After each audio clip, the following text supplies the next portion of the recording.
Hi dears, welcome to Ramya's world. അപ്പം ഞാനിന്നൊരു ഉണക്കനെത്തോലി ചമ്മന്തിയുടെ recipe ആയിട്ടാണ് കേട്ടോ കൂട്ടുകാരെ വന്നിരിക്കുന്നത്. അതിനായിട്ട് ഞാനിതവിടെ ഉണക്കനെത്തോലി എടുത്തു വെച്ചിട്ടുണ്ട്. ഇനി നമുക്ക് ഇതിൻ്റെ തലയും മാലും എല്ലാം കളഞ്ഞ് നല്ല വൃത്തിയായിട്ട് ഒരു 5-6 പ്രാവശ്യം നമുക്ക് കഴുകി എടുത്തുകൊണ്ട് വരണം. പിന്നെ നമ്മൾ ഇത് വെള്ളം ഒഴിച്ച് വെച്ചിട്ട് അതിലേക്ക് ന്യൂസ് പേപ്പർ ഇട്ട് നമ്മൾ കുറച്ച് നേരം 1 മണിക്കൂറൊക്കെ വയ്ക്കുകയാണെന്നുണ്ടെങ്കിൽ അതിൻ്റെ ഉപ്പൊക്കെ പോയി കിട്ടും കേട്ടോ കൂട്ടുകാരെ. അപ്പോൾ നമുക്ക് പാകത്തിന് ഉപ്പേ ഉണ്ടാവുള്ളൂ.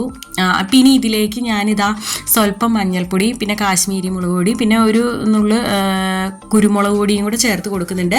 ഇനി നമുക്ക് നന്നായിട്ടൊന്ന് മിക്സ് ചെയ്യാം കേട്ടോ. അപ്പം ഇനി ഇതെല്ലാം പുരട്ടി നമുക്കൊരു 20 മിനിറ്റ് ഇങ്ങനെ വച്ചേക്കാം കേട്ടോ കൂട്ടുകാരെ. എന്നിട്ട് നമുക്കിത് ഫ്രൈ ചെയ്യാം കേട്ടോ.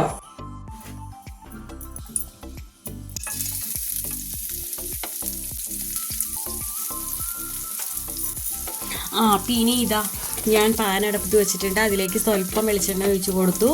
അതിലേക്ക് നമ്മൾ ഈ മസാലയെല്ലാം പെരട്ടി വെച്ചിരുന്ന ഉണക്കനെത്തോലി നമ്മൾ ഇട്ട് കൊടുത്തു. അപ്പോൾ അധികം എണ്ണ നമ്മൾ എടുക്കണ്ട കേട്ടോ കൂട്ടുകാരെ, കാരണം ഇത് വറുത്തതിൻ്റെ ബാക്കി നമുക്ക് എണ്ണ വേറെ ഒന്നിനും ഉപയോഗിക്കാൻ പറ്റില്ല കേട്ടോ.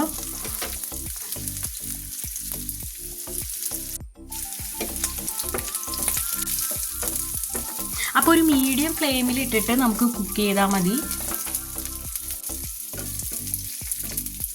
ഒത്തിരി അങ്ങോട്ട് മൊരിക്കേണ്ട ആവശ്യമില്ല കേട്ടോ കൂട്ടുകാരെ. അപ്പം ഇതാ ഒരുവിധം ആയിട്ടുണ്ട് കേട്ടോ. അപ്പം ഞാൻ അതിലേക്ക് കറിവേപ്പില ഇട്ട് കൊടുക്കുകയാണ്.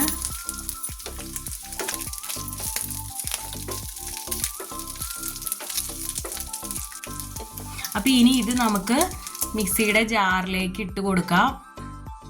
ഇനി ഇതൊന്ന് തണുത്ത് കഴിയുമ്പോൾ നമുക്കിതൊന്ന് പൊടിച്ചെടുത്തുകൊണ്ട് വരാം കേട്ടോ.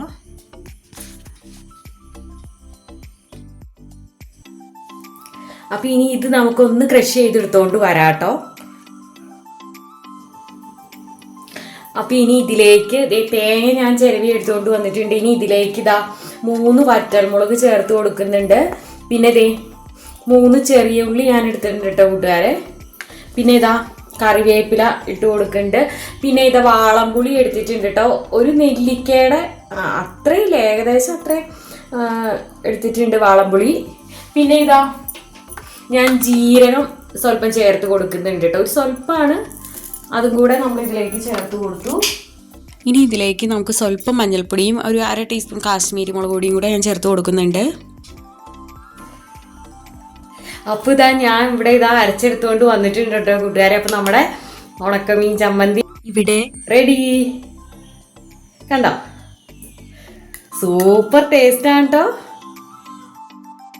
അപ്പോൾ കൂട്ടുകാർക്ക് എൻ്റെ വീഡിയോ ഇഷ്ടമായിട്ടുണ്ടെങ്കിൽ നിങ്ങൾ ലൈക്ക് ചെയ്യാനും ഷെയർ ചെയ്യാനും കമൻറ്റ് ചെയ്യാനും ഒന്നും മറന്നു പോവല്ലേ കേട്ടോ കൂട്ടുകാരെ.